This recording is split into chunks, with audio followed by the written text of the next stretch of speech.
Welcome to the video. ഈ വീഡിയോയിൽ adjective ക്ലോസിനെ മനസ്സിലാക്കുന്നു. ഇതിനു മുമ്പ് അഡ്വർബ് ക്ലോസിനെ മനസ്സിലാക്കി, നൗൺ ക്ലോസിനെ മനസ്സിലാക്കി. എന്താണ് നൗൺ ക്ലോസ് ഒരു സെന്റൻസിൽ ചെയ്യുന്നത്? നൗണിനെ പോലെ പ്രവർത്തിക്കുന്നു. അഡ്വർബ് ക്ലോസ് ഒരു സെന്റൻസിൽ എന്ത് ചെയ്യുന്നു? അഡ്വർബിനെ പോലെ പ്രവർത്തിക്കുന്നു. അതേപോലെ അഡ്ജക്റ്റീവ് ക്ലോസ് ഒരു സെന്റൻസിൽ അഡ്ജക്റ്റീവിന്റെ വർക്ക് ചെയ്യുന്നു എന്ന് ഓർമ്മിക്കുക.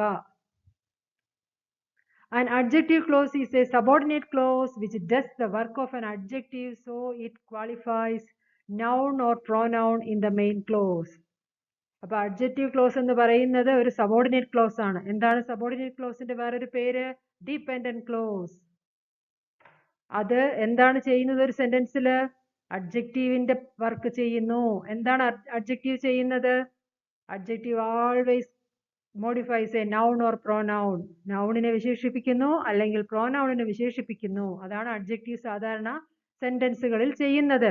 അതേപോലെ അഡ്ജക്റ്റീവ് ക്ലോസും ഒരു സെന്റൻസിൽ ചെയ്യുന്നത് അഡ്ജക്റ്റീവിന്റെ വർക്ക് തന്നെയാണ്. This is the book that I want. This is the book. ഇതാണ് ആ ബുക്ക്. ദാറ്റ് ഐ വാണ്ട് എന്ന് പറയുന്നത് അഡ്ജക്റ്റീവ് ക്ലോസ് ആണ്. ദാറ്റ് ഐ വാണ്ട് എന്നുള്ളത് എന്തിനെ കുറിച്ചുള്ള വിവരമാണ് തരുന്നത്? ആ ബുക്ക് എന്നുള്ള നൗണിനെ. അപ്പൊ ആ ബുക്ക് കഴിഞ്ഞിട്ടാണ് അഡ്ജക്റ്റീവ് ക്ലോസ് വരുന്നത്. ആ ഒരു ഓർമ്മ നിങ്ങൾക്ക് വേണം. അഡ്ജക്റ്റീവ് ക്ലോസ് വളരെ ഈസിയാണ് ഐഡന്റിഫൈ ചെയ്യാൻ. അത് ആ നൗണിന് ശേഷം വരുന്നു. This is the book that I want. That I want എന്നുള്ളത് അഡ്ജക്റ്റീവ് ക്ലോസ്. അത് വരുന്നത്, അത് വിശേഷിപ്പിക്കുന്ന ആ നൗണിന് ശേഷമാണ്. ഈ ബുക്കാണ്. This is the book that I want. ഇതാണ് എനിക്ക് വേണ്ട ബുക്ക്. ഇതാണ് ആ ബുക്ക് എന്ന് പറയാണ്. We respect those who respect us. ഇവിടെയും ദോസ് എന്ന് പറയുന്നത് ഡെമോൺസ്ട്രേറ്റീവ് പ്രോനൗൺ ആണ്. ദീസ്, ദോസ് എന്നൊക്കെ ദിസ്, ദാറ്റ്, ദീസ്, ദോസ് എന്നൊക്കെ പറയുന്നത് ഡെമോൺസ്ട്രേറ്റീവ് പ്രോനൗൺ എന്നറിയപ്പെടുന്നു. അപ്പൊ പ്രോനൗണിനെയും വിശേഷിപ്പിക്കും, നൗണിനെയും വിശേഷിപ്പിക്കുന്നു adjective clause. We respect those. ആരെയാണ് നമ്മൾ റെസ്പെക്ട് ചെയ്യുന്നത്? We respect those persons who respect us. നമ്മളെ റെസ്പെക്ട് ചെയ്യുന്നവരെ നമ്മളും റെസ്പെക്ട് ചെയ്യും. ഇവിടെ ഹു റെസ്പെക്ട് us എന്നുള്ളതാണ് അഡ്ജക്റ്റീവ് ക്ലോസ്. അഡ്ജക്റ്റീവ് ക്ലോസ് വിശേഷിപ്പിക്കുന്നത് ആരെയാണ്? ദോസ്. അവിടെ വേണമെങ്കിൽ നമുക്ക് ദോസ് പേഴ്സൺസും കൂടി എഴുതാം. We respect those persons who respect us. പക്ഷെ ദോസ് എന്ന് എഴുതിയാലും മതി. We respect those who respect us.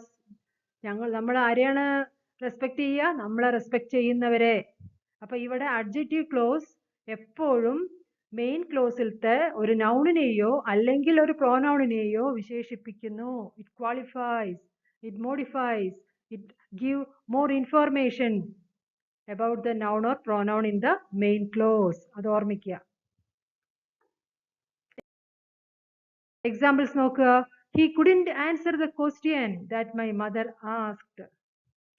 ഇവിടെ ഏതാണ് adjective close? That my mother asked. എൻ്റെ അമ്മ ചോദിച്ച ചോദ്യത്തിന് അവൻ ആൻസർ പറയാൻ കഴിഞ്ഞില്ല. ഇവിടെ ദാറ്റ് മൈ മദർ ആസ്ക് എന്ന് പറയുന്നത് എന്തിനെ കുറിച്ചാണ് പറയുന്നത്? ക്വസ്റ്റ്യൻ.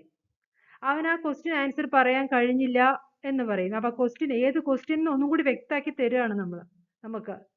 എൻ്റെ അമ്മ ചോദിച്ച ചോദ്യം. അവിടെ ക്വസ്റ്റ്യൻ എന്നുള്ള നൗണിനെ വിശേഷിപ്പിച്ചുകൊണ്ടാണ് ദാറ്റ് മൈ മദർ ആസ്ക്ഡ് എന്നുള്ള അഡ്ജക്റ്റീവ് ക്ലോസ് ഉള്ളത്. മൈ മദർ എന്നുള്ളത് സബ്ജക്ട്, ആസ്ക്ഡ് എന്നുള്ളത് വെർബ്. ക്ലോസുകളിൽ എല്ലാം തന്നെ സബ്ജക്റ്റ് വെർബ് ഉണ്ട്, എന്നാൽ ഫ്രേസിൽ ഇല്ല. This is the car that Varun bought last week. ഇതാണ് ആ കാറ്. ഏത് കാറ്? അവിടെ ഒരു അഡ്ജക്റ്റീവ് ക്ലോസ് ഉണ്ട് അതിനെക്കുറിച്ച് വിവരം തരാൻ. ഏതാണത്? This is the car that Varun bought last week. കഴിഞ്ഞ ആഴ്ച വരുൺ വാങ്ങിച്ച കാറാണിത്. അപ്പൊ ആ കാർ കഴിഞ്ഞിട്ടാണ് അഡ്ജക്റ്റീവ് ക്ലോസ് വരുന്നതെന്ന് പ്രത്യേകം ശ്രദ്ധിക്കുക. നിങ്ങൾ ഈ വീഡിയോ കാണുന്നതിന് മുമ്പ് റിലേറ്റീവ് ക്ലോസിനെ കുറിച്ചൊരു വീഡിയോ ഉണ്ട്. അതുകൂടി കണ്ടാൽ നിങ്ങൾക്ക് കൂടുതലായിട്ട് വേഗം കാര്യങ്ങൾ മനസ്സിലാക്കാം. This is the place were Anu lost her ring. ഇവിടെയും ഇതാണ് ആ സ്ഥലം. ഏത് സ്ഥലം? ആ സ്ഥലത്തിനെ കുറിച്ചുള്ള ഒരു വിവരം തരുന്നുണ്ട് ആ അഡ്ജക്റ്റീവ് ക്ലോസ്. ഏതാണത്? Where Anu lost her ring. അനുവിന് തന്റെ റിംഗ് നഷ്ടപ്പെട്ട സ്ഥലമാകുന്നു ഇത്. അപ്പൊ ഇത് ആ പ്ലേസ് എന്നുള്ള നൗണിനെയാണ് വിശേഷിപ്പിക്കുന്നത്. ആ പ്ലേസിനെ കുറിച്ചുള്ള ഒരു അഡീഷണൽ ഇൻഫോർമേഷൻ നമുക്ക് തരുന്നു. എന്ത്? Adjective clause. നിങ്ങളോടുള്ള request, please subscribe this channel, like it and share it. Examples: The pen that has broken cap is mine. ഇവിടെയും അഡ്ജക്റ്റീവ് ക്ലോസ് ഏതാ? ആ പെന്നിന് ശേഷമുണ്ട്. The pen that has a broken cap. ആ പെന്നിനെ കുറിച്ചുള്ള ഒരു പെന്നിനെ ക്വാളിഫൈ ചെയ്തിരിക്കുകയാണ്. അത് ഏത് പെന്നാണ്? അതിന്റെ ക്യാപ്പ് ബ്രോക്കൺ ക്യാപ്പ് ഉള്ള ആ പെൻ എന്റേതാണ്. അപ്പൊ ഇവിടെ ഇപ്പൊ നിങ്ങൾക്കറിയാം ഇതെല്ലാം കോംപ്ലക്സ് സെന്റൻസുകളാണ്. ഇതിലൊരു ഇൻഡിപെൻഡന്റ് ക്ലോസും ഉണ്ട്, ഒരു ഡിപെൻഡന്റ് ക്ലോസും ഉണ്ട്. ഇവിടെ ഇൻഡിപെൻഡന്റ് ക്ലോസ് ഏതാ? The pen is mine. ആ ഒരു ഇൻഡിപെൻഡന്റ് ക്ലോസിന്റെ ഇടയിലാണ് ഡിപെൻഡന്റ് ക്ലോസ് ആയ അഡ്ജക്റ്റീവ് ക്ലോസ് ഉള്ളത്. ഏതാണ് adjective close? That has A broken cap. അവിടെ പെൻ ആയതുകൊണ്ട് ദാറ്റ്. പേഴ്സൺസ് ഒക്കെ ആണെങ്കിൽ എന്താ ഉപയോഗിക്കുക? ഹൂ, അങ്ങനെയൊക്കെ ഉപയോഗിക്കുക. അതാണ് റിലേറ്റീവ് ക്ലോസ് എന്നുള്ള വീഡിയോ ഒന്ന് കാണുക. അത് കഴിഞ്ഞ് ഇത് കാണുമ്പോൾ ഈസി ആയിട്ട് നിങ്ങൾക്ക് മനസ്സിലാവും. The pen that has A broken cap is mine. ഇവിടെ പെന്നിനെ വിശേഷിപ്പിച്ചുകൊണ്ടാണ്. പെന്നിന്റെ ആ നൗണിന്റെ ശേഷം തന്നെയാണ് ഇത് വരുന്നത്, adjective close. The suggestion that she gave him was accepted. ഇവിടെ സജഷൻ എന്ന് പറയുന്നത് നൗൺ ആണ്. അവൾ പറഞ്ഞ നിർദ്ദേശം അക്സെപ്റ്റ് ചെയ്യപ്പെട്ടിരിക്കുന്നു. The suggestion was accepted എന്നുള്ളതാണ് ഇൻഡിപെൻഡന്റ് ക്ലോസ്. അതിന്റെ ഇടയിലുള്ള അഡ്ജക്റ്റീവ് ക്ലോസ് അല്ലെങ്കിൽ ഡിപെൻഡന്റ് ക്ലോസ് ഏതാണ്? That she gave him. അവിടെ എന്തിനെ കുറിച്ചുള്ള വിവരം തരുന്നത്? ആ സജഷനെ കുറിച്ച്. ഏത് സജഷൻ എന്നുള്ളതിന്റെ ആൻസർ ആണ്. അവൾ അവന് കൊടുത്ത സജഷൻ അക്സെപ്റ്റ് ചെയ്യപ്പെട്ടിരിക്കുന്നു. ഇവിടെ സജഷൻ എന്നുള്ള നൗണിന് ശേഷമാണ് അഡ്ജക്റ്റീവ് ക്ലോസ് തുടങ്ങുന്നത്. I have no idea that I can give you. ഇവിടെയും ഇൻഡിപെൻഡന്റ് ക്ലോസ് ചെയ്താ I have no idea. എനിക്കൊരു ഐഡിയ ഇല്ല. അതിനുശേഷം ഒരു അഡ്ജക്റ്റീവ് ക്ലോസ് ഉണ്ട്. ഏതാണത്? That I can give you. നിനക്ക് തരാൻ എൻ്റെ കയ്യിൽ ഒരു ഐഡിയയും ഇല്ല എന്ന് പറയാണ്. I have no idea that I can give you.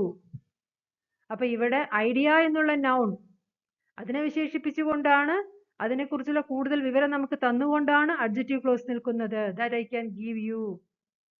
എനിക്ക് നിനക്ക് തരാൻ പറ്റുന്ന ഒരു ഐഡിയയും എൻ്റെ കയ്യിലില്ല. ഐഡിയ എന്നുള്ള നൗണിനെ വിശേഷിപ്പിക്കുന്നു. Examples: The rainbow that we saw yesterday was stunning. ഇവിടെ the rainbow was stunning എന്ന് പറയുന്ന ഇൻഡിപെൻഡന്റ് ക്ലോസ്. അതിന്റെ ഇടയിൽ വരുന്നു dependent close. That we saw yesterday. അതൊരു അഡ്ജക്റ്റീവ് ക്ലോസ് ആണ്. കാരണം അതൊരു നൗണിനെയാണ് വിശേഷിപ്പിക്കുന്നത്. ഏതാണ് ആ നൗൺ? റെയിൻബോ. റെയിൻബോനെ കുറിച്ചുള്ള അഡീഷണൽ ഇൻഫോർമേഷൻ നമുക്ക് തരുന്നു. ഏത് റെയിൻബോ എന്ന് നമുക്ക് പറഞ്ഞു തരികയാണ്. ഇന്നലെ ഞങ്ങൾ കണ്ട റെയിൻബോ വളരെ സ്റ്റണ്ണിങ് ആയിരുന്നു. സ്റ്റണ്ണിങ് എന്ന് വെച്ചാൽ very beautiful. The rainbow that we so yesterday was very beautiful എന്നും പറയാം.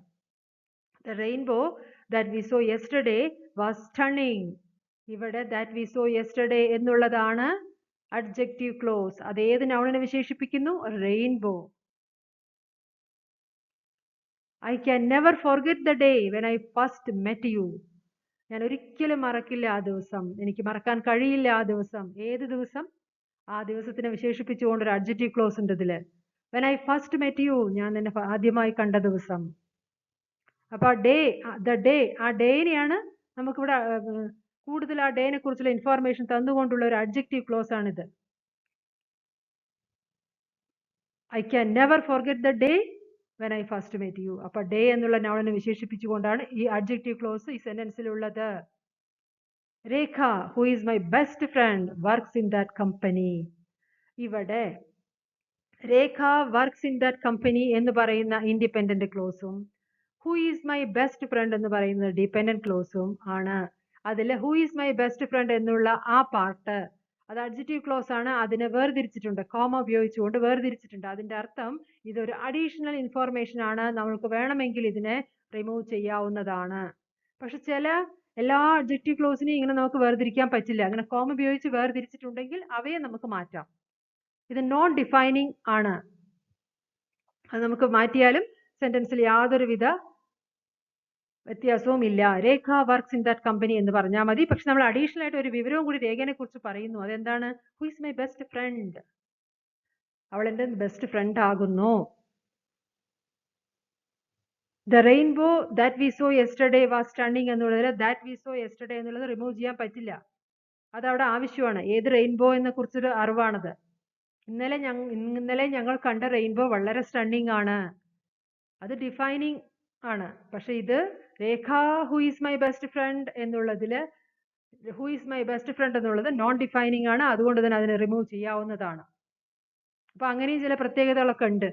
അപ്പൊ റിലേറ്റീവ് ക്ലോസ് എന്നുള്ളതിനെ കുറിച്ചും ഒരു അറിവ് നിങ്ങൾക്ക് ഉണ്ടെങ്കിൽ ഇത് വേഗം മനസ്സിലാവും. കാരണം രണ്ടും ഒന്നാകുന്നു.